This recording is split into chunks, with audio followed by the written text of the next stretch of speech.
yaje muri Amerika nta kintu afite, ariko n'ubundi atakaza byose. Mu mpera z'imyaka 1970, Miami yuzuyemo kokayine, ibyaha ndetse n'amahirwe.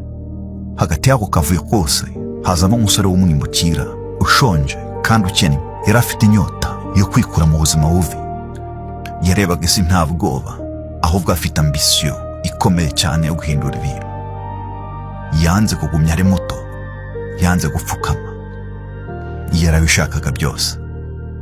Byatangiye ntawe umwikanga, n'umuntu usanzwe uri gushaka amahirwe, ariko yakoranaga umuhate n'umuriro ugurumana mu maso he. Azamuka vuba cyane, vuba, aho yaje gukora amasezerano ahindura ubuzima bwe. One job, one shipment, ihindura umwana wo ku muhanda, boss w'umujyi.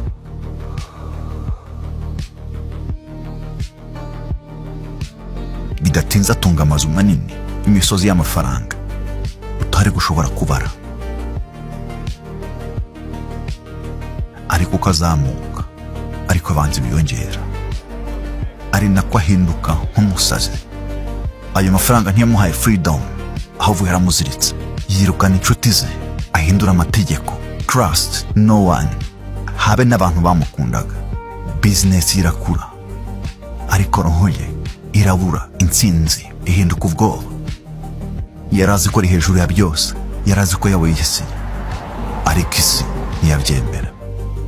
Abanzi be barihuza, mu nzu ye ahinduka isibaniro. Amasasu ameneka nk'imvura.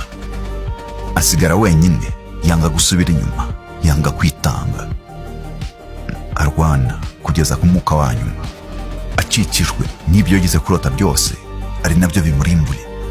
Izamuka n'impanuka y'umugabo washakaga isi yose ni inkuru ya Tony Montana, Scarface.